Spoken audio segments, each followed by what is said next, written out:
Daggum it. The new computer's hating me. And we hate it. And you. No, I'm kidding. American Goth chick. That might be it. Oh, I'll watch that video. Right. This has an 8.1. American Gothic has an 8.1. That's much higher than Overboard. But I was talking to Brandy about it this morning when we were walking the dog. And I was telling her, we were basically talking about how the episodes are so out of order that we're not sure if we're watching it in any particular order or not. It's nuts. I know. Yeah, I was like, and even worse, I'm like they didn't even put that much effort into it on the fucking disc. They didn't spell American Gothic right. It comes up as American Gothic. They spelled Gothic right, though. But if you put it in a CD-ROM and you just see the folder, it comes up as American Gothic. Like, Universal put out this set. They're notorious for like their sets like this. Oh, really? Well, basically, they took how it was aired, and then they took the 4 episodes that were unaired and just threw it at the very end. Oh. That's why Potato Boy's on like the last disc and whatnot. Let's see here. Yeah, Potato Boy, Ring of Fire, Echo of Your Last Goodbye, and Strangler. Those were the 4 unaired episodes that were supposed to be in different parts of the actual season. That's why I'm warning you, like, do not save Requiem for literally the last fucking episode, or you'll get mad that they didn't end it at Requiem. Because this will be one of those rare shows where you're like, that's the right episode to end it on. Because other people who got this set in your set, they watched their last episode was The Strangler, which made no fucking sense, and people were saying they should have just ended it at Requiem. They did. They just didn't want that last one there. But why they didn't just go and throw the episodes in the right goddamn order? Well, even the aired ones, they jumped around, because if you look at that production number, all of them line up with what I gave you. So far so good. A couple things might feel a little odd, but for the most part, it's pretty smooth. It is. Really, I haven't come across anything that's made me feel like it's redundant. Right. Or wait, I didn't catch that part. There's just a natural missing plot points in between episodes. It's like every single episode, there's something missing. Right. And you could also look at each episode as just being like that kind of a storytelling thing, is like it doesn't pick up nice and neat from the last episode. It feels like it's taking place literally a week later in this town. Yeah, where like several things have happened since then.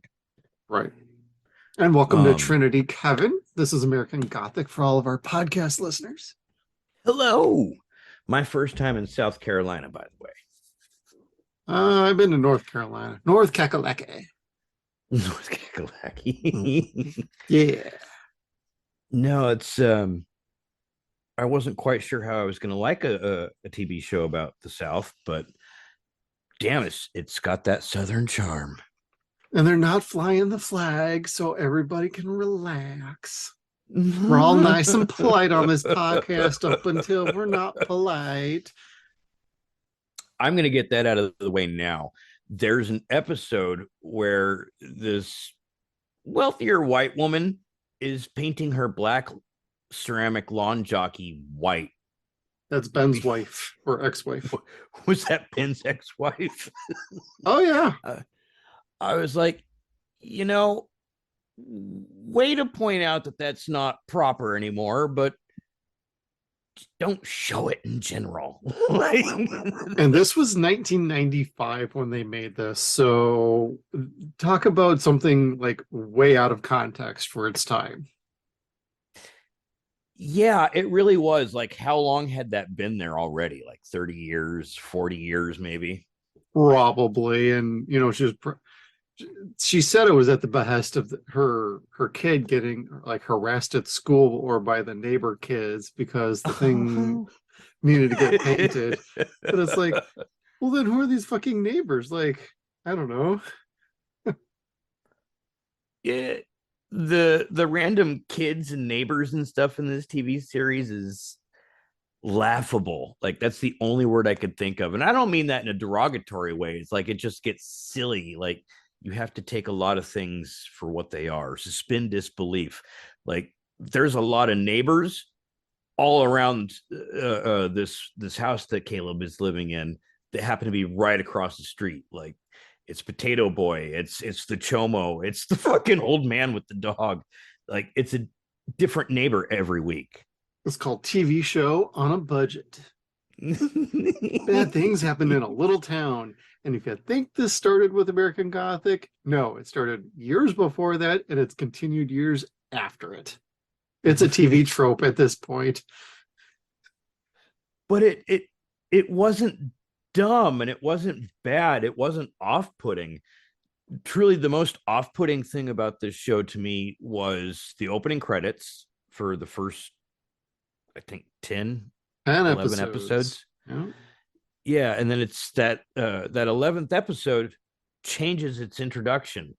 And I'm thinking to myself, okay, is this where maybe they got a little bit more spotlight and they were trying to bring more people in? Or was this like one last hurrah before they got the shit can? I would think that NBC, or no, I'm sorry, not NBC, CBS this initially aired on. They probably saw the first handful of episodes and they decided, we want a different opening that's not so ominous and so slow building for the theme song. The theme song was really good. It gives you this nice subtle feel to, oh, this seems kind of sweet and charming, southern town, and then it ends with you going, holy shit, this is a horror movie, what the hell, in a TV show. And they just wanted something of a narration to like continually remind people of what the story was about, what's going on. And this is a show that didn't need that. It just didn't. Some shows need that narration. Some are iconic by their opening narration. If it doesn't start with it, it shouldn't have it just halfway through the season just because you think your audience is too stupid to follow what's going on. You're trying to catch new people and get them up to speed when anybody who was going to watch this show, they would have started with it and carried through. You don't pick up a new audience on the way through unless it's word of mouth is going strong. Yeah, I mean, or one episode just really goes over. Yeah.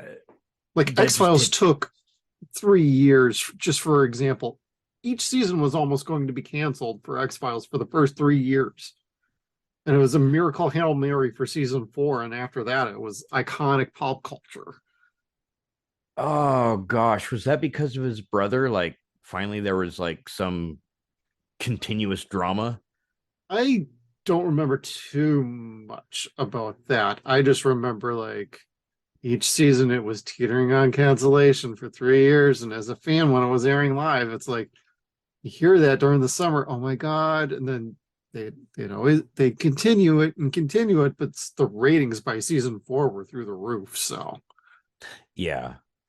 And it's funny because you watch their budget grow from season 1 to 4. Oh, Jesus Christ, I know. It coincides with what you said as far as like they weren't getting that much money. They didn't have any special effects per se. Everything was done very cheaply.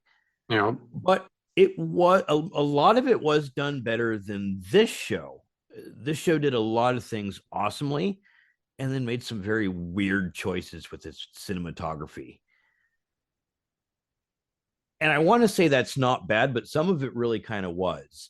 And you see that a lot in that opening segment. Like the song itself, to your point, is really nice. It is pretty. But the video that they put along with it doesn't really jive with it. It feels like a beginning off. of a sitcom is what it felt like. Yeah, kind of. Because it starts with the opening shots of like the town and the bustling busyness and how quaint and cute it is.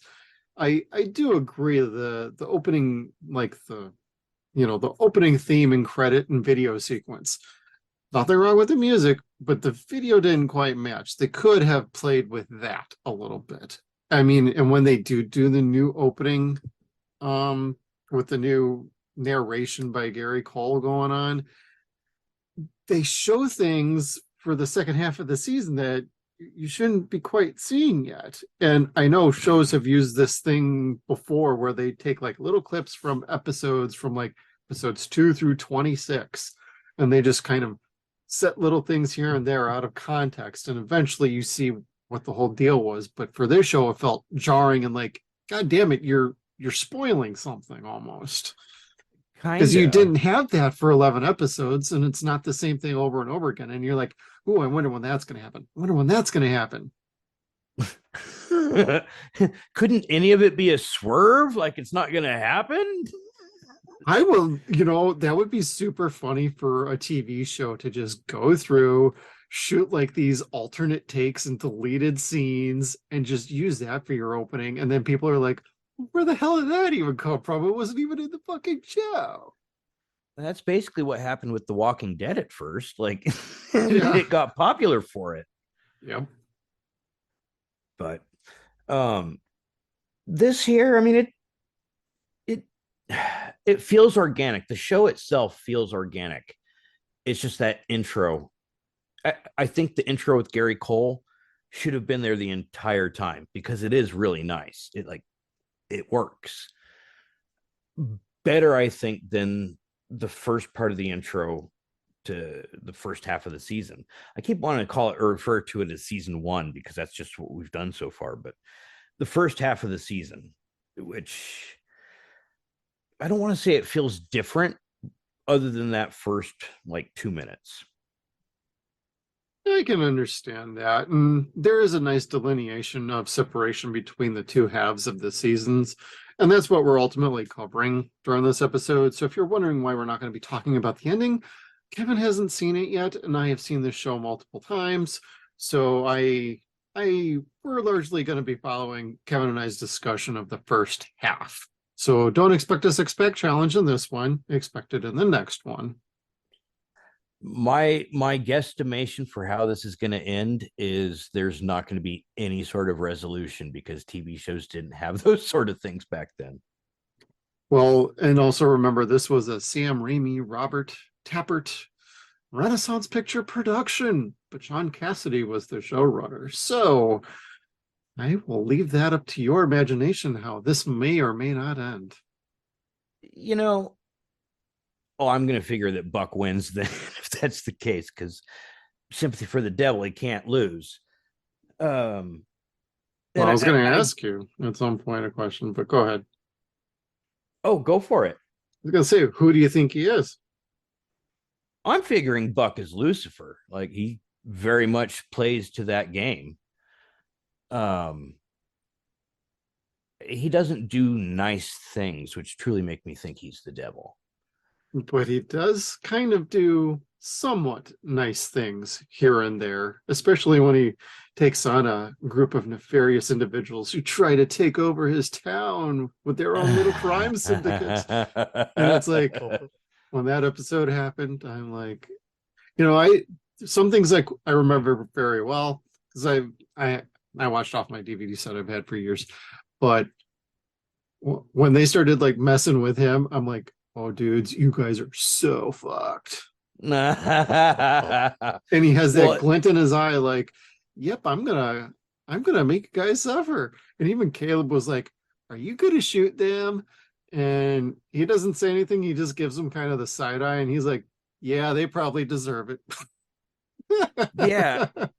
And then he's got that great point, but he says it later. I don't know if he said it to Caleb here. It's like basically Jim Carrey's thing. If you kill them, they're not going to learn anything. Yep. And these guys were horrible to begin with, but the scene of Buck going to them to give them a chance was basically him letting them announce all their weaknesses to him. Exactly. And he hits them with every single weakness that he sees, whether it be like the guy that's the alcoholic or the other guy that's the womanizer or the guy that wants to be in charge. Like he fucks with everybody in some fantastic way to the point where you're laughing. You do have that sympathy for the devil. Like he's great. Yeah, he's like, this is my town, and you guys could do your fucking idiocy anywhere else, but you're fucking with my people, and now I'm gonna fuck with you.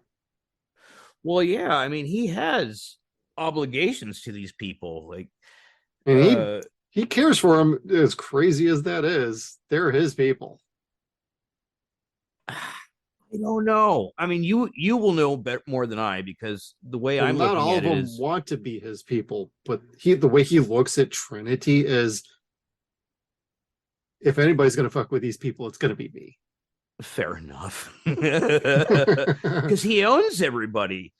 Yep. Um, the old man in that episode talks about how that was their deal. Like, they turned a blind eye to a little bit of corruption while everything keeps working in town properly. And now they've got Yep. all these hoods fucking around. So I mean, Buck has an obligation to whoop their ass for that, because that is his end of the bargain. Or he'll lose the town. Yeah. Uh, but when it comes to helping people, that's not altruism. Like, there was the episode where Ben wants to look like a hero, and he's telling Ben, I'm going to make you look like a hero. He was doing that as a side factor to looking like a hero himself in front of Caleb, which didn't work out at all. Which doesn't work out most of the time. I mean, Yeah, ultimately, Buck is just trying to play the long game. He keeps doing the same thing over and over and over again. It's almost the definition of insanity, doing the same thing over and over again, expecting a different result.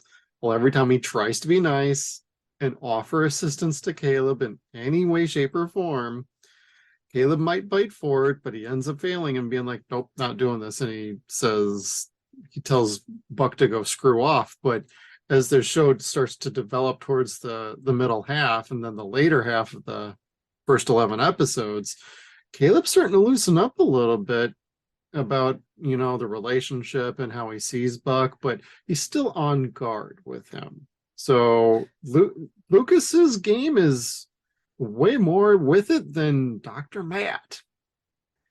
yeah, that's their writing. It goes back and forth a lot. Like, there are episodes where, like, certain characters have a lot of plot points to it that never come back again, or there's episodes where a character like Matt is very uncharacteristic. Like, on an allegory level, Matt's very much like a prophet. He's not worthy, he doesn't want to, but he's charged to do something good all at the same time. Sims are just the breaks. Like, he has to be that polar end for Caleb to make the wise decisions, or make his own choices, as opposed to Buck trying to always get him to take the easy way. Right. And that changes in a couple episodes where, like, Matt's just a total asshole to Caleb most of the episode until the very end. You're like, yeah, that doesn't necessarily work for me. Yeah, it almost makes you feel like you want to like Dr. Matt, but he's really not going to be the ultimate figurehead to go against Sheriff Buck. Makes you feel like they're setting up somebody else. And not because I know anything, not because I know anything or everything or whatever. It almost feels like, Gail at some point is going to pick up the bulk of the story, and Dr. Matt is going to take more of a background character to it. Um, Now, was that because she already had that credit from Ninja Turtles, and Jake Weber was still somewhat new? Because I mean, honestly, neither one of them are poor actors, but like Jake Weber, this was some intense and amazing role for him. Yeah, Jake was great. Um, I only ask that because I'm kind of sad to see him take a back burner. Well, But I mean, I guess that's the way contracts work. Like, not everyone's in every episode. yeah, I mean, also and with, pretty much everybody's got different levels. Like, even so, I'm horrible with the actress's name, but Selena Coombs, the teacher, she's not in Yeah. every episode either. No, no, and we get that from, like we said, the way things work. Like, people are only contracted for so many episodes. They make those, and then you've got your filler in between, so they're not actually there. They even have that with Sarah Paulson in it. Like, Sarah Paulson's supposed to be the angel, and she's there most of the time. Let's pause there for a moment. Angels take a vacation sometimes, yo. No. I'm not talking about that. Sure. Or she was playing in the outfield for the Anaheim Angels. I don't know. Oh, shit. I had to do that, didn't I? Is Merlin a name for ladies? Oh, like, because Caleb was always constantly calling her Merlee. And then you'd actually see and hear people going the full name with Merlin. I mean, I dig it. That's cool. But I know that. I wondered if that was going to throw you or not. A little bit. I'm like, did I hear that right? And I went back. Yeah, I guess I did. Turned on the subtitles. Well, it's still just like Mervin's. It was different. I wasn't expecting that, and then I'm just kind of like, this is the South. It doesn't really matter. But going back to that, I had a lot of confusion at first about Merlin's character, and then it was kind of like writing her off until the end when she got her neck snapped. I was like, oh well, okay, so much for her. That'll learn you. Like, Sarah Paulson's a much bigger actress. I thought she would have had a much bigger role in this. Don't believe everything you see in this show, because not everything is as it seems. Yeah. And see, and I liked that, because that last episode that I watched with oh gosh, when that 70s dude. Yes, Ray Peterson. The one who shall not be named, who was certainly found guilty for something very recently. Was very hands-on, as it were. Buck finally shows a very vulgar display of power with him, and then with Merlin later. Like, that's the first point where you've actually seen Buck using that vulgar display of power that the devil talks about. And I'm curious as if to the studios were kind of like, let's make it a little bit more plain. And that, to me, signals the studio saying the audience is stupid and doesn't get it, like you were saying before. And whereas I like seeing him use that vulgar display of power, I don't like feeling like the studio's having to force it either. Well, it also felt like at some point he needed to show a little more muscle behind his influence amongst everybody and what he could really do, and actually use those kind of displays. It almost feels like the writers were kind of wanting to do it, but I almost wonder if the network was throwing notes at him like, you got to do this sooner. You got to do this sooner than we want you to. Like, speed it up a little bit. Because if you look at like the production number of episodes, there's numbers missing. Like, it goes from 11 to like 13. There is no 12. And there's like a couple other ones that are like, it makes you wonder if they had scripts, indicating to like split this out. Because back then at this time, shows were 24 episodes. So there's probably 2 episodes in there that they're like, well, these are stories we don't really need to tell, but they might have helped us a little bit kind of navigate this, that, or the other. And maybe that might help contribute to why at times when you're going from one episode to the next, it feels like something's fucking missing. Well, yeah. I think the first time I really noticed that is where, what was it? They planted the tree for Merlin, and he wanted to catch Merlin's spirit. And like, you could tell he was being very literal about that shit. And then the lightning strikes the tree after it's grown to immense size and lands on her. And it ends. And then the next episode, everything's fine. Like, it didn't happen at all. I'm like, okay, we'll just scratch that off. Well, it goes to kind of what I said. It felt like the show was going in almost real time. Like, it was literally a week later, and it didn't look like, because Caleb was under that tree too, but it didn't look like he was trapped because he was crawling out from under it. And probably when he didn't see Merlin, he was like, I should just say Merlin because Merlin sounds weird to me too. But you know, when he probably got up from the tree and he's probably like, well, she's not here, I'm going back home. And then in the next episode, he looks at her like, oh, you're okay, you're still around. Yeah, like, how you So doing, girl? I think for me, just go back to your last point though, was like I feel like the network kind of was nudging events along a little faster than they probably wanted.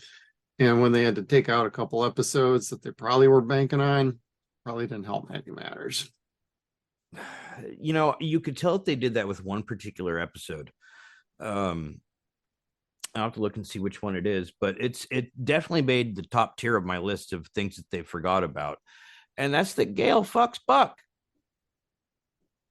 Like, not going to mention that again? Yes and no, they didn't go all the way Ah, okay. Okay. because she started to have the bleeding thing going on from her ear Oh. while they were just getting started, so to speak. And I don't think he was Oh. that kinky. She didn't have the wax candles going on that he likes. No king shaming, just saying. Good old Cordelia. That was Selena, because there was one episode where they had just hooked up and she was holding a wax candle over his chest and he's just sitting there grinning and talking to her like nothing else. You know, just like they had just had coffee. Yeah, like this is our 12 o'clock appointment. Yeah, they're on and off again, you know, relationship. Well, Selena's character is another one where I was kind of like, well, they changed that completely. Like at first, they make her seem like a familiar, like a demon spirit that's there to basically serve him. And then they change her to a much more sympathetic and much more interesting character, I think. Um, like, yeah, she's basically a whore for the devil, but you start seeing regret in her, and she opens that up to Caleb, and you're just kind of like, oh shit, I actually feel for her. And And then then who her Buck, dad is and everything. Like, this is a woman who's been manipulated, but she's also a manipulator herself. So you also have to try and figure out where the line draws for her character. And to me, that is exceedingly interesting. Not to mention, she's also very stunning on the eyes. yes, let's talk about that polka dot dress. Brrr. I'm sorry, I had a crush on her in God, what was it? Sophomore, junior year when Demon Knight came out. Ugh, ever since Yep. then. But Reference to she's our 0 Point fantastic. review series on YouTube. Just saying. That's true. That's true. We have that. And I think we talk about smoking nipples there too. Um, No kink shaming for her. oh shit. But I think the change in how they were writing her worked better towards the end of what we've watched so far. Way more Her, compelling. yeah, like you do feel bad for her, and it goes to what that CDC doctor test says, where he tells Lucas, one of yours is going to betray you and that's going to undo you. And you're like, oh shit, write that down, that's important. And you never see that doctor ever again That you know of. that I know of. And like, he's another person where I'm kind of like, okay, is he another allegory to an angel? Is he somebody here that's supposed to like be fucking with Buck? I don't know. um because you see that in what, the second episode, or was it the first episode with Emotep? um Well, that Arnold Vosloo, that was I think that was episode 3, Eye of the Beholder. yes, and that was another big thing. Like, she kept him as a pet. Actually, that was A Tree Grows in Trinity. That was the second episode with Arnold Vosloo tied up. Okay, and he's Rafael Santo, and I'm like, okay, that's kind of cheesy, but we'll take it. Yeah. um and then he comes back to life in the sunshine like Superman would, and then exited this world. It was beautiful, creepy, and weird all at the same time. You're like, I like this. I'm not disliking it though. Yeah, you're trying to, at that point, you're also trying to gauge like what is the show trying to do and where is it going? it's one of those, this show doesn't grab you in the first like episode or two. This is Yeah, you're not going not to be gonna a like show it. for you at all. And most shows I'm like, I usually give a show like 3 episodes before I completely check out. And this one won me over when I first saw it, when it first aired. But The this is a pilot, show, first 2 episodes, if you're not on board, you're never going to be on board. yes, yes. And again, just know you expect to be a little confused going from episode to episode because nothing much is really continuous, other than the fact that Caleb is Lucas's son. And Lucas is trying to connect with him and be his father figure, mentor, whatever you want to call it. He wants to guide Caleb along in his life and include him. And as far as I'm seeing that, that means Caleb is the Antichrist because they keep saying he wants to raise you in his image. Now, unless that's a very aggressive God, again, I'm pretty sure that's the devil, or it sounds more like the devil to me. But the way I look at Caleb between Matt and Gail and Loris versus Buck is he's like this clean slate, this pure white canvas that can be painted and to be whatever you want it to be or what he decides to be. It's just who's going to throw more ink on him first. And you're right, he gets a lot of both.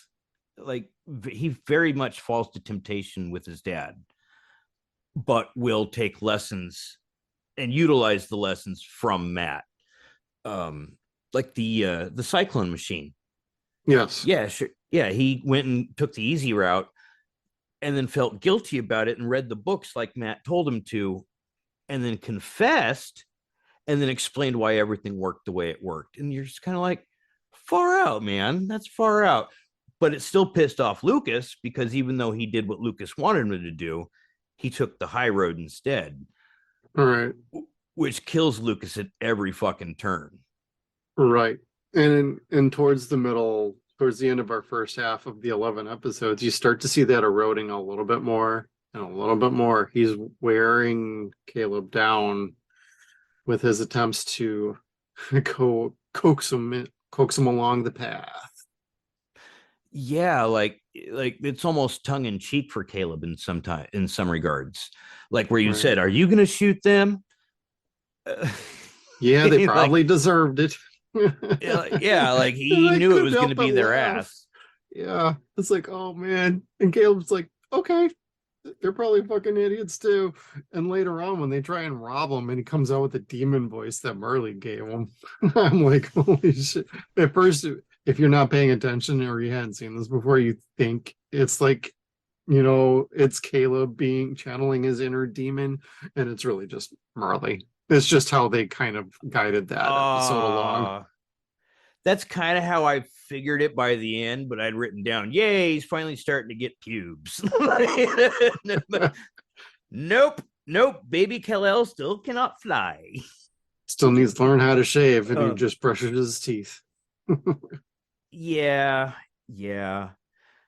But now, as far as the different characters go and them dropping plot points and stuff, like I almost feel like Gail was an unnecessary character at this point, and that's all I'm going to say. Okay, good. And I'm guessing that means that again you're going to see less of Jake Weber and more of Paige Turco, which I'm sorry, more of April O'Neil is good for me too. Yeah, I really like Jake Weber. I mean, I like Dr. Matt, but it just feels like he's not really on the level to really fight against the sheriff than anybody else. And the only one who seems to be aggressively always against Buck, or at least as much as possible, is, Paige, as cousin Gail. She's like the one who just continually is way more pressing and aggressive in her need to understand what happened to her parents. And she knows something's wrong with Buck, whereas the doctor knows it, but he also has a job. Yes. That doesn't allow for it. And he can barely take care of Caleb, even though he's not really trying to take care of him anyway. Yeah, it's another plot point that they dropped off. That Supposed to flares be up his every once in mentor. a while, but yeah. And see, that's where Gale comes in handy as a character, I guess. Yeah. Because they again, from what I've seen so far, they don't play back to her parents enough. Um, but it is good to see that yes, she realizes that like Buck is killing everybody that's died so far, like her parents, her friend Holly that she thinks is dead, that turns out not to be dead, Yeah. which is fucked up because her mom is basically on the take from Buck, not or to basically leave her daughter insane in this fucking insane asylum. Right. Way fucked up.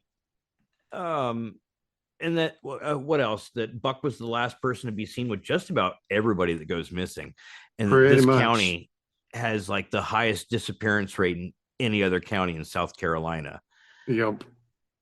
And Buck's just kind of like coincidence. He's just like, hey, low crime rate, but people go missing. What do you want? Yeah, It's like, hey, it if you wanted to win happens. the lottery, which would you choose? um, and then the other person that I'm really grown to love is Ben, the Oh God. deputy. Okay, good. Thank you. Because I totally love Ben. I know people will find his character somewhat annoying, but I love Nick Searcy. He's great in another TV show called 7 Days that he did shortly after this. Fantastic. Love him.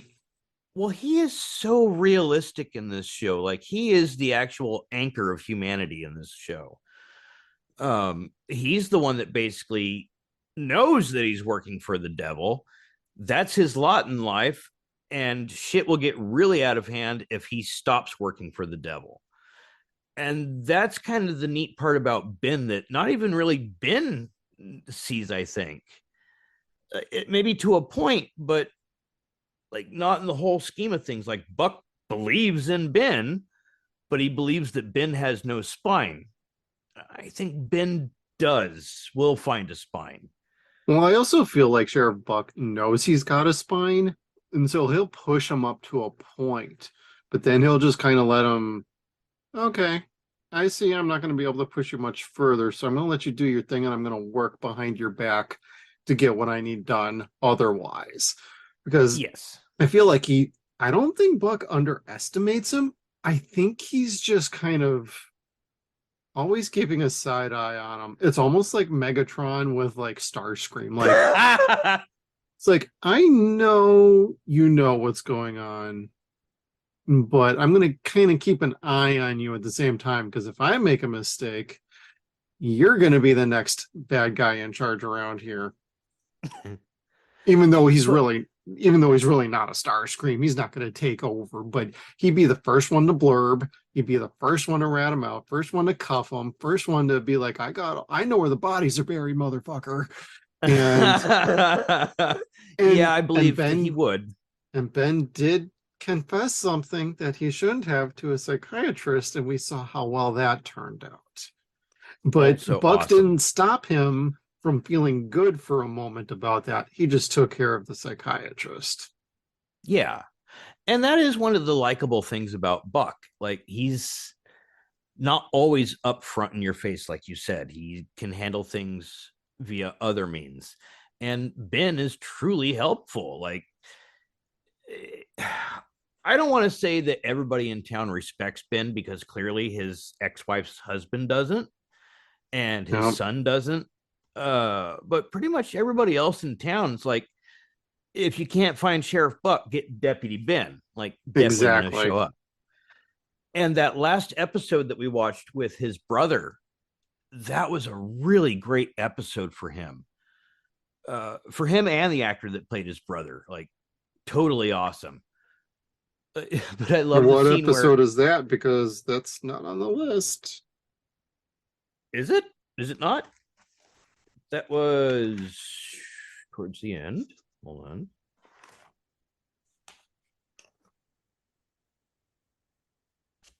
Yes, it's this episode here. Where's my And while Kevin's looking that up, we went through production order number for the episodes. The pilot has its own number, And then we went through the next 10 episodes by production number, the way they were made week by week. Yeah, We didn't and go I by got air them date backwards. because this show has issues with air dates and episodes being out of order. We decided to go the simplest route and go by production order. But Shaun Cassidy, bro, if you're listening to this, please, is there a definitive episode guide for this show? I would love to hear it so I can watch this in the best order possible.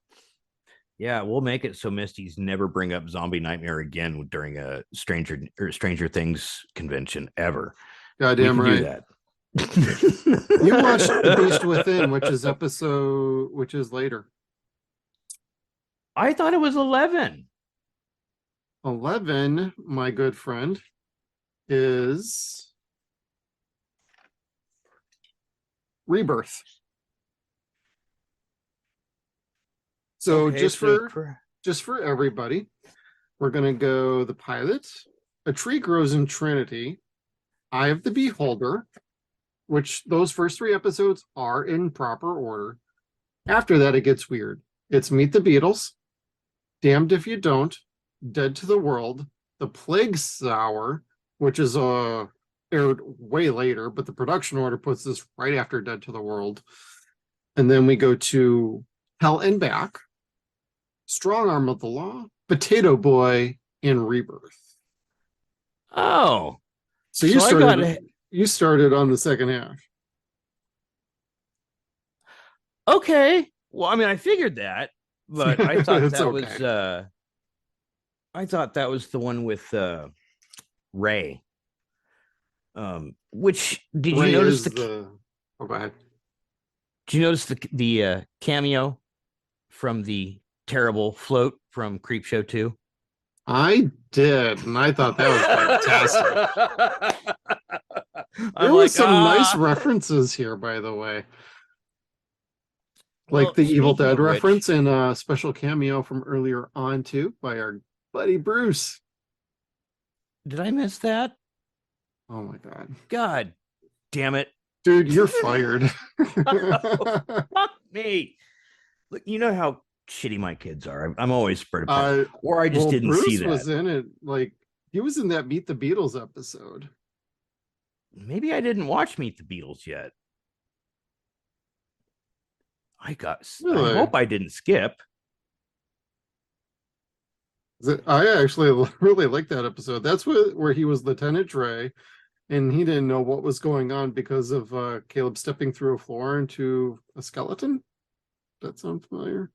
No, I did not watch that. I will have to do that later. Okay, so I skipped that one and got ahead. Spoiler alert, everybody. Initially, we were talking that Kevin would watch these in like the DVD order, and I would watch it in production order and talk about like the differences. And then I gave him the list for the production order. I don't know what happened from there. I thought I was following that, and I even noticed that there was no episode 12. Like, is that the unlucky number? That's what I wondered, but but that's different from the listing order on the DVD, which is different than the listing order on IMDb. So it's like, holy shit, no wonder people are fucking confused. And then they spell it American Gothic on the CD-ROM version. Well, on the DVD, Meet the Beatles is episode number 6. Yeah, I'm almost certain that I didn't watch that. Well, because of how they did the discs as well, you're also flipping from one disc to the next to the other side, because my discs are flippers. So you got to flip the disc to if it's and to be quite frank, my old set here says episode number 4, Damned If You Don't, is on side A. It is not. It is on side B. I had to flip it because I didn't remember that when I was like, where the fuck is the 4th episode? So we apologize for the confusion with the episodes here. We did try and make this work, but just like everybody else who ever watched this show, the episode order is exceedingly confusing.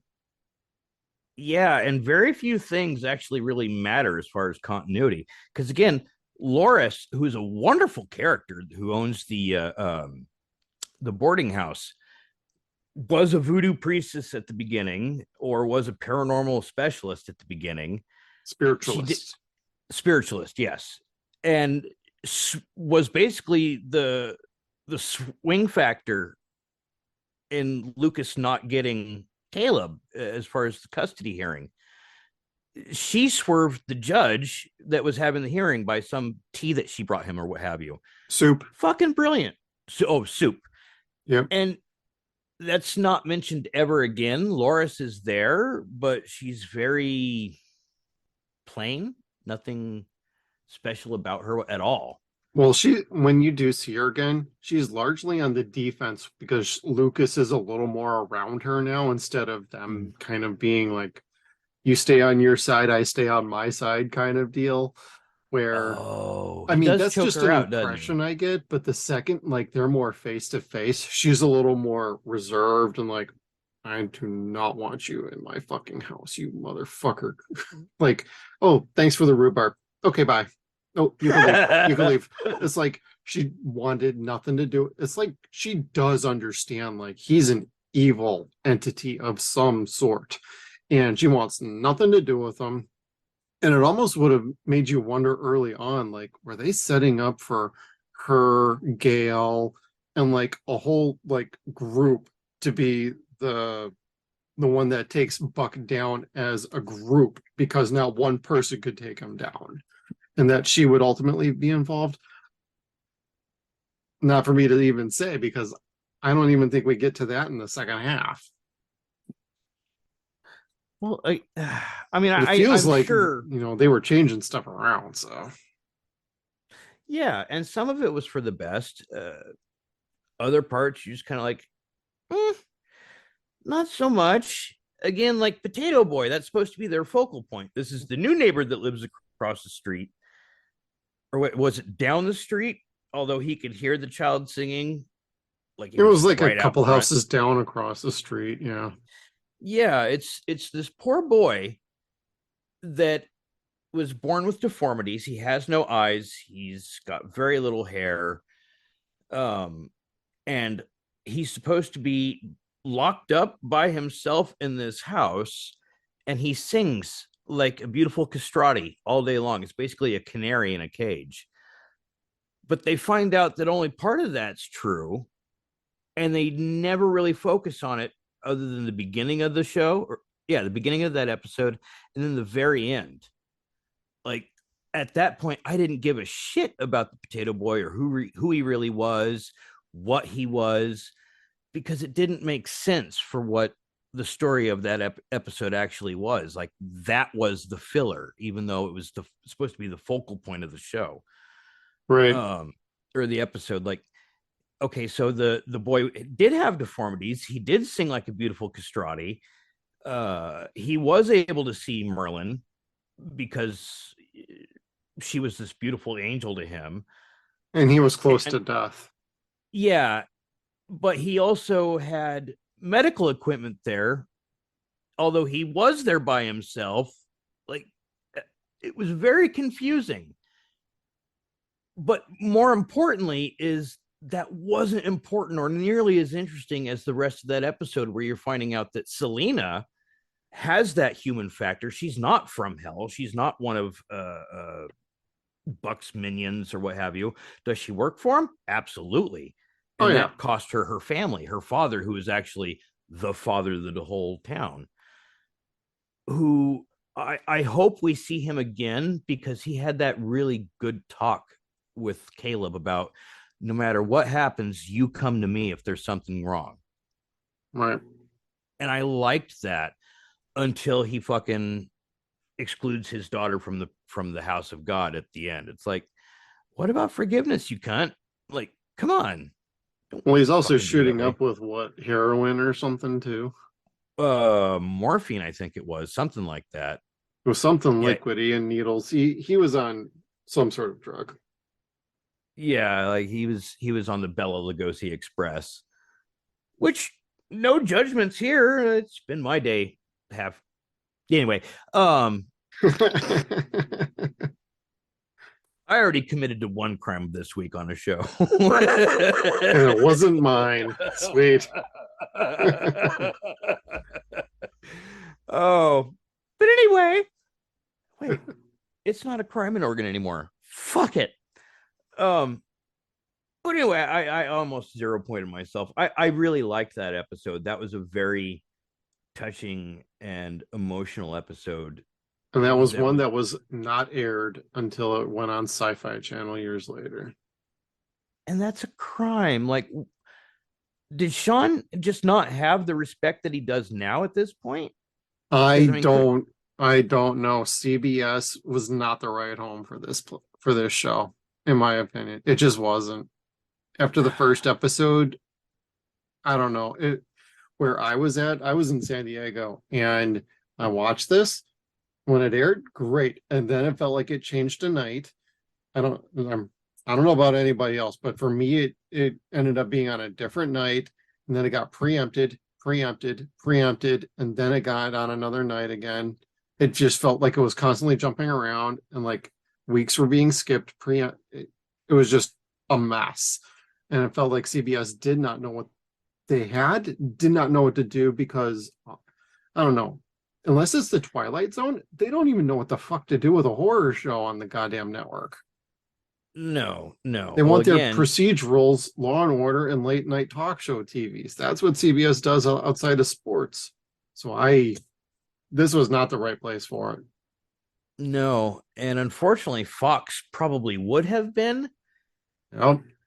But would have fucked it at the same time, because Fox fucks everything. Like, this was the mid 90s, like literally the mid 90s, where everything was grunge, extreme, and now glam. So like this was right in that middle point. And they were busy canceling every other goddamn show I liked on Fox at this time.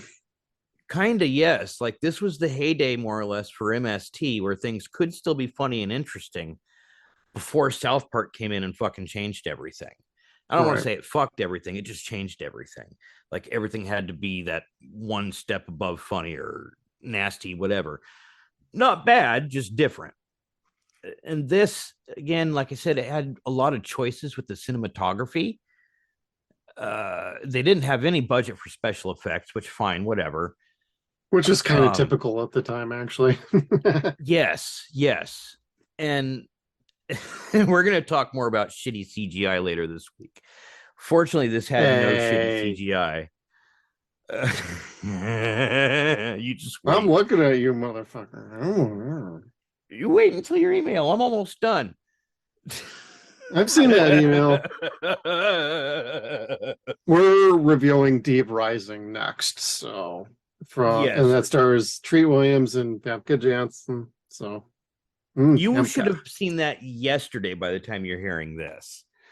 So yeah, but anyway, back to no CGI whatsoever. There's a lot of zooming in. There's a lot of fast forwarding. It's a lot of old fashioned type stuff, but it camera angles, things like that. Yeah. Yes, a lot of fast Dutch angles, but it's fun. It feels natural because it's TV that you're used to seeing. Yeah. And it's before everything got glam. It was way almost glam. There. Yeah, like Lucas Black, fresh off of Sling Blade, for as much as I don't like kids in cinema, is amazing. I love him. How he did so well was like, wow. He was very practical. Like I said, he was a clean slate and very practical. He was a very polite young man. And I mean that in the most like literal sense. He was a young man, gentleman, always polite with the ladies, like to a point where you're just kind of like, this kid's gonna get all the pussy when he gets older. Like, I applaud you, motherfucker, and this is natural. Y'all want a single say if that. Oh, I just zero pointed again on just how much I like Caleb's character. He's probably the best written character in the show, in my opinion, and the actor pulled it off. He's the most consistent character. Like, again, everyone, he and Lucas are the most consistent I was characters. gonna say Buck's the only other one too. Everybody else, Yeah, they have little their moments. they do, which are good. Like Matt's got this great moment where he takes that deal from Lucas to go back and do it all again if he could. That And was great. I love that episode. yeah, and he finds out His that wife had was his wife. leaving him anyway, and she was mad at him for calling her dad a fascist and telling her boss to go fuck himself. And everybody's walking over him out the party, and you find out, dude, you were a fucking douchebag before you had the car accident with her and your kid. Wow, dude, fucking loser. Well, that's what I said. Like looking to an allegory, he's a prophet. He's not a saint by any No, means. God, no. He's been charged by God to do something. He's not worthy of it, but it's what life has pushed him to do, like molded him to do, basically. And there was no getting around it, to the point where he took that deal that he took from Buck and used it to make like a focus point of wanting to undo Lucas. And I'm kind of sad now to see that that's not going to be the way it goes. Like, he had a really good line there, basically saying, "You fucked with me, and now I'm going to destroy you." Yeah. That sucks, because again, I really like Jake Weber's character. Well, he's still in this show, and you'll see what goes on. And there is a bit of a rhyme and reason to some things. And that's fine. It's just it's That's going to fine. take a little loop to get to it. That's all. The thing is again, the show is so well written and the characters are all so good that most of its inconsistencies are very forgivable. Like, as long Oh as yeah. Lucas is fucking with somebody and giving that tongue-in-cheek wink to the camera, or to the person that's the sinner of the week, like, it's good. It's really good. Oh yeah. Um, I couldn't agree more. In my perfect world, I would have had the TV show Brimstone 3 years later come around to Trinity, South Carolina, just for like a one episode little crossover. So you could see like John Glover show up and interact with Buck on some level and be like, don't I know you from somewhere? He's I an asshole. just No, he's an asshole. It wouldn't have you, worked out, but just saying, people I, at I home would have can't liked see that. me, but I'm swooning right now. Like, that'd be so cool. Just Gary Cole and John Glover in a scene together would have been so fucking delightful. Yeah, like, it's not the type of movie that you'd watch with like two scene chewers, say like with George C. Scott and Brad Dourif in Exorcist 3. Excellent for its own reason. This would be excellent for a whole other reason, which is like, how could you be more charismatic? Like, those are just two of the bomb devils that you could get. How can we melt the film as it's shooting us? Directly mainline it right into my veins. Because I know Gary Cole has played some really interesting roles through the years, and like he's played the boss in the Office Space. He's been Dad Brady in the Brady Bunch movies. Dear God, Was he's he? you didn't know that? No. Like, I Yeah, like, my only recollection of Gary Cole is Lumberg. I didn't know he was playing. Was he playing Greg? Not Greg. he was the dad. Yeah. Is Yeah, that Greg? Okay. I don't remember names like that, but he was in that, and then he did a TV show called Crusade, which was the Babylon 5 spinoff, which I really liked. And it's like, oh my God, this guy can do just about everything. Why isn't he a much bigger star? But he's had some really juicy roles, and I loved him like this. This was great. He looked like he was having a goddamn blast the entire time. Yes. Like, you could not have fun doing some of the things that he does. Like, the writing for his character is amazing. Uh his brilliance as far as just knowing how to look at people, Yeah, his how to handle facials were situations. super expressive and perfect. Yes, and he utilized everything he had to bring this twisted but charismatic character to life. And then also remind you how nasty he really is at times too.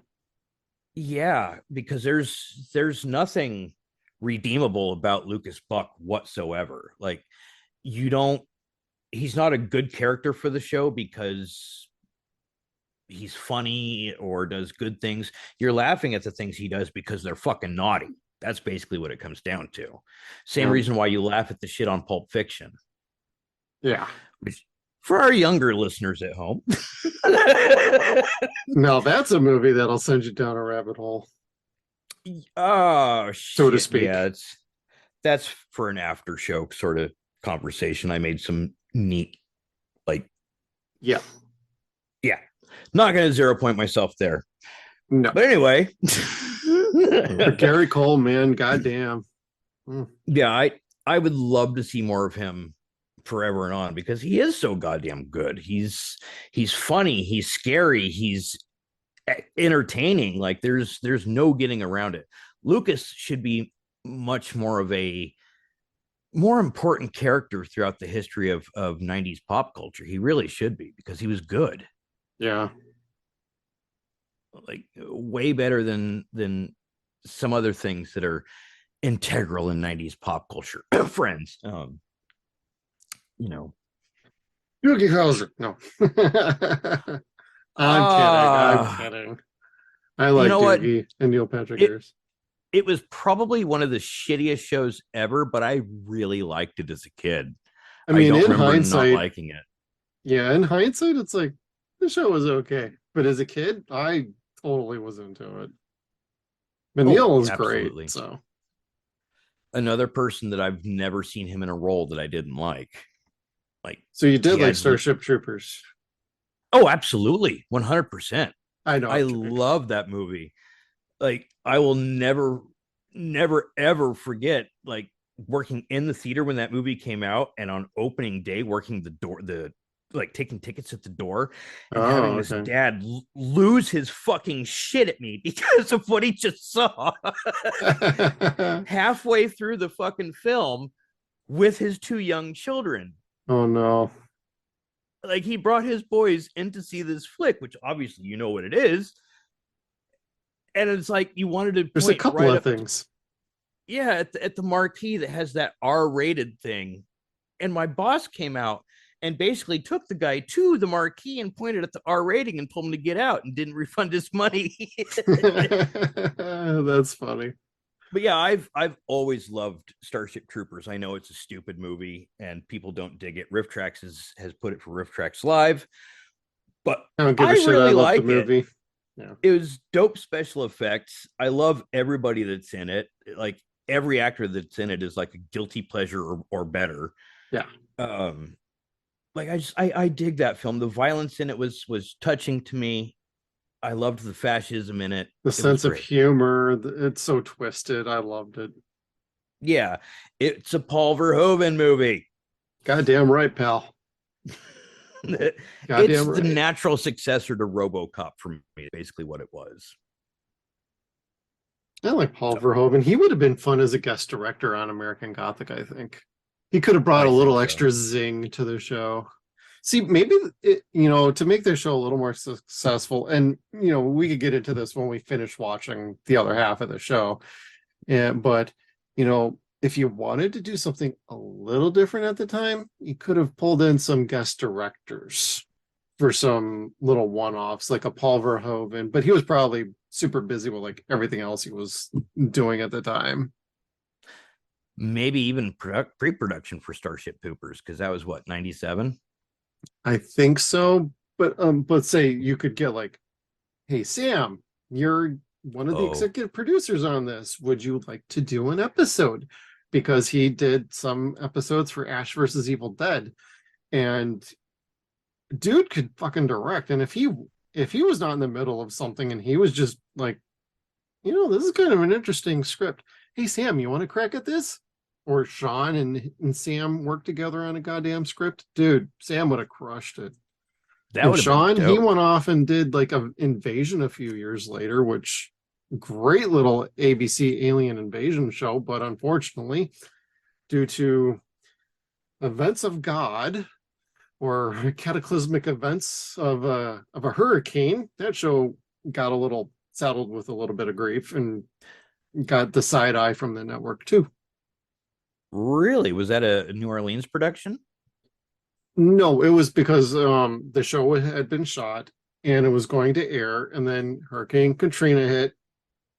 And then why would you air a show where an alien invasion takes place during the event of a hurricane? Because it's relevant. You can't fucking ask for better publicity. Yeah, they delayed airing that show for a bit. Then they aired it, and of course the ratings weren't quite there, but by the end the ratings were improving and it wasn't enough. So, well, to be fair, like there was a whole state without power, maybe two. Yeah, that sucks. Just saying, Shaun's, unfortunately, for the great quality of work that he has put out there with his mind, that's been either railroaded by a network or got sidelined by a natural disaster. It's unfortunate, but hey, take pride, bro. Like, two great shows. I think the last 10 years or whatever it's been has been awesome for him as far as what he's done with Stranger Things. I don't necessarily like that show, but that's because I like a different type of horror, I suppose. But I do respect that everyone else in the fucking world likes the show. This is horror for young people. And that's great because not everybody watches 70s, 80s, 30s, and 40s flicks, whatever. This still has its relevance. This gives horror an opportunity to have a bigger budget and have a bigger spotlight. Unfortunately, it takes too much spotlight away from horror, but yeah. Are you saying that Shaun had something to do with Stranger Things? Because he didn't. I thought he was the co-creator of Stranger Things. No. Oh, never mind then. He did Roar. If you remember, he did do a Fox show, and it was with Heath Ledger. It was called Roar. R-O-A-R. Is that the one where the with the animals, the lions and shit that escaped? You're talking my wife watches Beastmaster. No. I like okay, that so movie. Roar is basically, I'll read the plot from Wikipedia because people probably do not remember this. This only ran 8 episodes on Fox. So go figure, 1997. So that was after American Gothic here. Roar chronicles the life of Connor, a 20-year-old orphaned prince who must rise above tragedy to lead his people to freedom. Connor takes on a band of ragtag allies that include Tully, a teenage apprentice magician, Caitlin, a beautiful former slave, Fergus, Connor's big-hearted, jubilant protector. Their primary struggle is against Longinus, a supernatural creature whose true essence is that of a 400-year-old Roman centurion ready to do the bidding of evil Queen Diana, who is an emissary of the Romans. In this light for free, I'm leaving this in. In this fight for freedom, what is most important for Connor and his people is the roar of the land, the roar of the people, a voice that echoes through every living creature and is the power of life. God, I miss doing cocaine. That just I miss doing radio voice because I'm a little out of practice. No, I'm not talking about that. I'm talking about that fucking synopsis. That's a busy synopsis there. Yeah, it came on the heels of Hercules and Xena, I believe.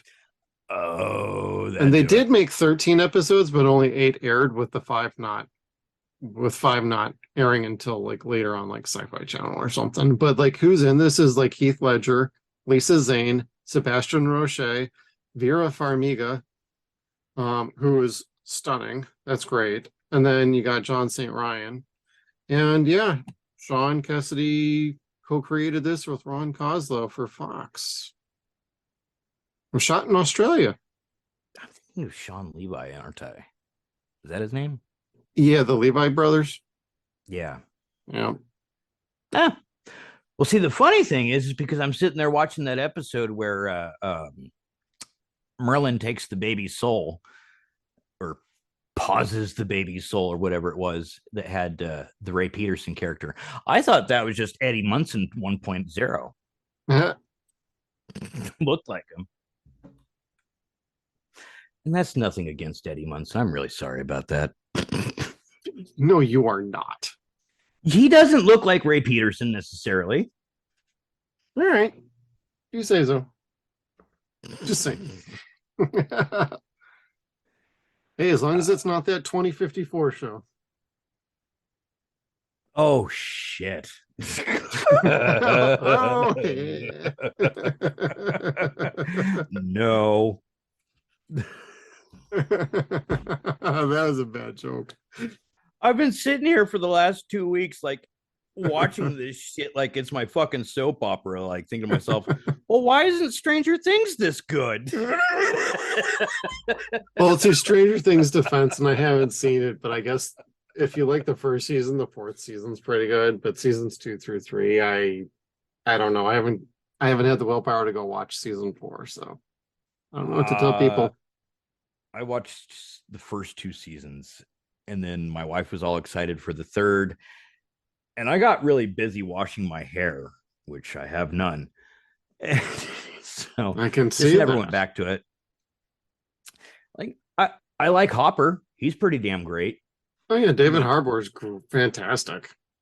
Yeah, but it's like if you really want to see him at his stunning like greatest, go watch Black Widow, because truly that's the only reason to see that movie. He's what, Red Guardian? Yes. Is that the right name he is? I think so. Okay. Because he's fucking fantastic. Yeah, I think they crossed him over with Red Guardian and Crimson Dynamo. I think. Like made him 2 different characters, or amalgamated, whatever.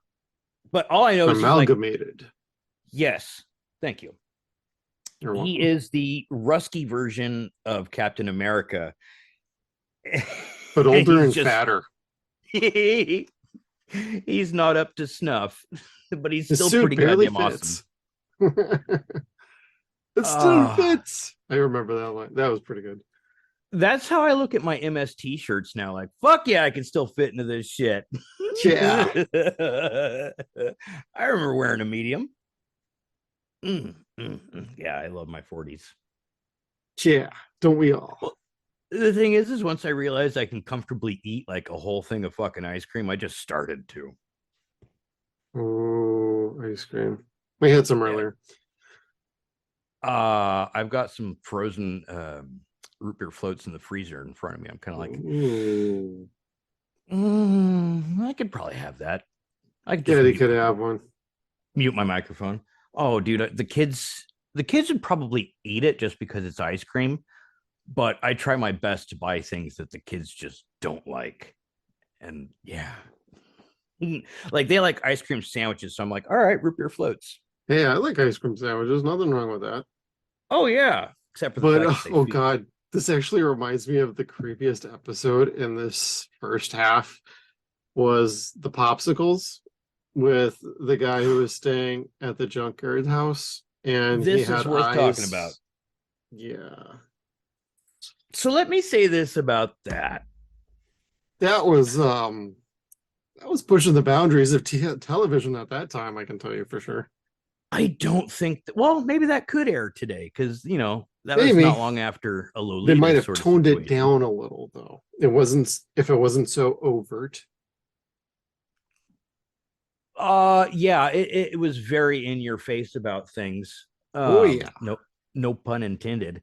Basically, it was, and I'm kind of romanticizing this, so I apologize. It's a full circle of life kind of story where this guy that used to work for a guy that ran a junkyard molested his boss's daughter, and then did he kill the dad? Is that what, oh no. He accidentally killed the wrong person, and then he went to jail for it, and then you don't know this in the story until later on, or maybe you can figure it out if you're a keen-eyed person, but this guy died too, but Lucas brings him back to do a little payback on the guy who didn't want to uphold the bargain for, having his daughter work at the office. He's like, well, no, okay, I understand you don't want to fulfill your obligation, which I think is more Buck saying, no, you fucked me. I'm gonna screw you over, bro, with something you don't want.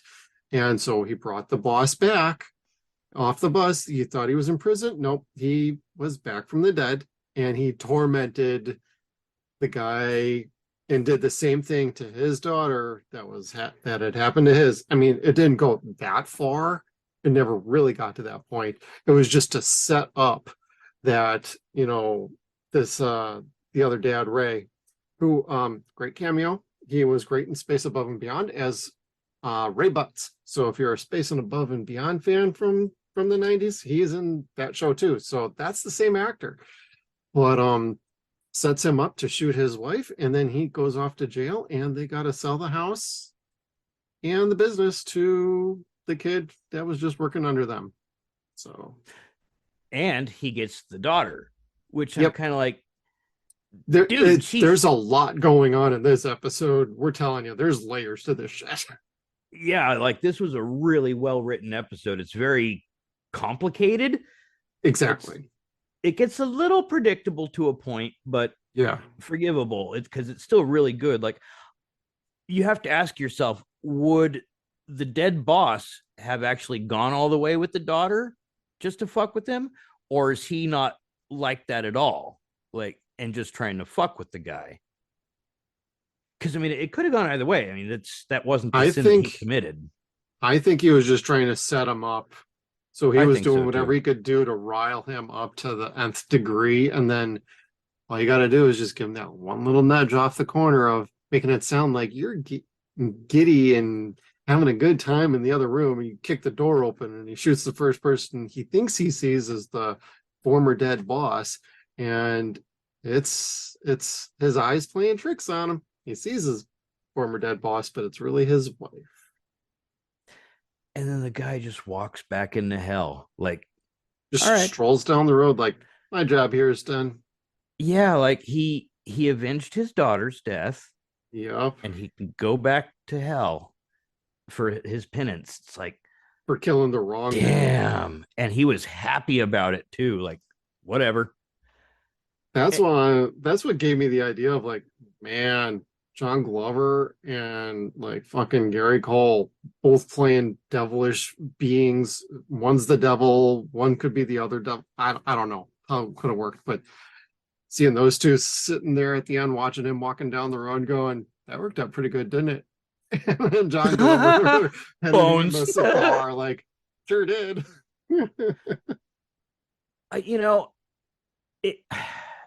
It was hard to watch without writing the notes down, like 15-year-old girl's a total whore. Like, because she very much was. I know she wasn't really 15. The actress was 25. The implications were crazy. Yeah, it was dirty like this. Like, you're thinking to yourself, is Buck manipulating her? The way that he manipulated the lady that had the mirror previously? But no, she's just going along with it, trying to fuck this 40-year-old, 50-year-old guy. Gross. Somebody's got daddy issues. Kind of, yeah. Like, it was gross. It was just gross. It was an excellent episode, but it was a gross episode. It definitely was unsettling. It would put you on edge for sure. Yeah, and this is a type of show where at least one episode should be unsettling for you, because it's like it's like a freak of the week, but it's a sin of the week. Like, someone's doing something unspeakable in every episode. Oh yeah. But now I'm really wanting you to watch that next episode, though. Well, there's a couple more episodes. I'm looking forward to the rest of this, to be honest with you, because that was going to be my next question to you, was like, so are you looking forward to the second half now? Because if you like the first half, the second half's about to get even crazier. I do, because like I said, I just watched the episode with him, the brother. Yeah. May I just say that Sarah Paulson's wardrobe in that episode, They didn't use a wardrobe. That's just Sarah Paulson walking into work one day, like in Probably. grunge outfit. Yeah. She It had her certainly seemed combat like it, boots didn't it? on. Yeah. Yeah, she had her docks, her flannel, her pants. She was like just comfortable as shit. Like I have no doubt whatsoever. That's probably just how she dressed in '95. Yeah, they But probably just were like, can you be a little more disheveled? Like you've been dead for so long. Just make it look like you kind of just threw this on in the morning and you rolled out of bed. Sure, I can just roll out of bed. If somebody does my makeup, I'm good to go. Because that's what she looked like. kind of yes, they had some very interesting makeup choices for her in this show. They downplayed Between it at times, then they overdid it at times. And man, that was an episode that was like, you're willing to kill, you basically are co-opting an unborn child's soul just so you could be alive for a day. Girl, you are fucked up. yeah, I had to write it down. It's like, I know this isn't exactly Catholic mythology or theology, what have you, But they're but I'm messing with pretty shit. sure that's black magic. Yeah, they're fucking with shit. Well, and she's already had like now 2 episodes in the first half where she's like, she is moody. She's not liking being a spirit and being like restrained or whatever, like the plague on the town. And like then this, it's like, Jesus Christ, bitch, what is wrong with you? And even Lucas at one point or another says, I understand what you're going through. You need a little guidance, because he's like, he clearly knows who she is and what she's trying to do. And he offers like, I know what you are. I can guide you along.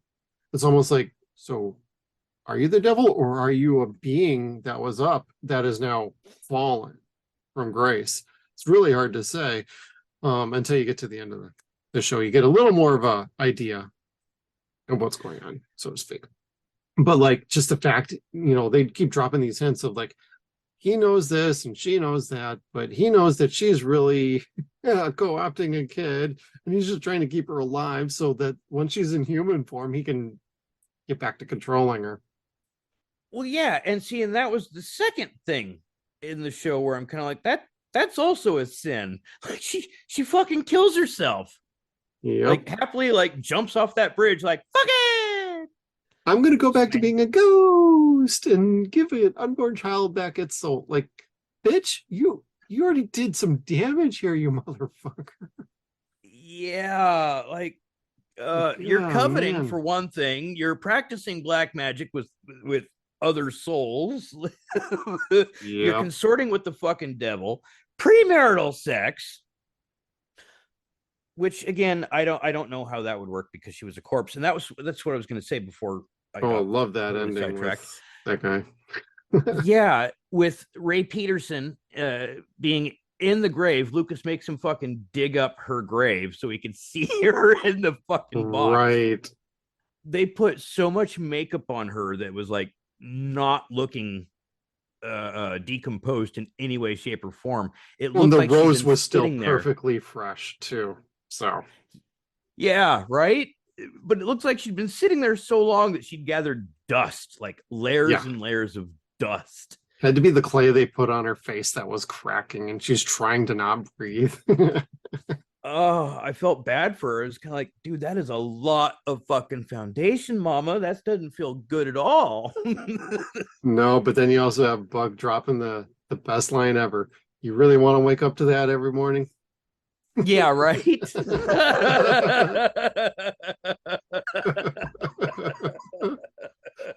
Man, this show's got some lines that'll leave you dying of laughter.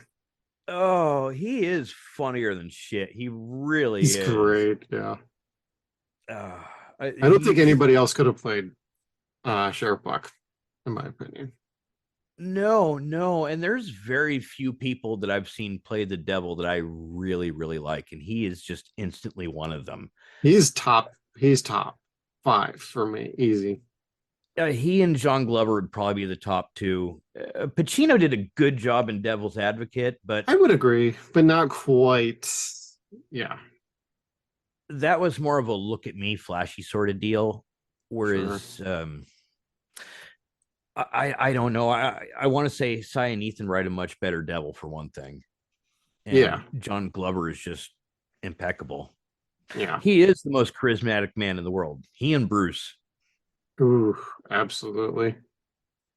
And for people out there who have seen this show and as much as I do, we're not saying anything. So keep on staying tuned. We're going to have another second half for you coming up in a couple of weeks where we cover the rest of this, and we will conclude our thoughts, see how it lands, see how Kevin thinks it should land and how it landed for him.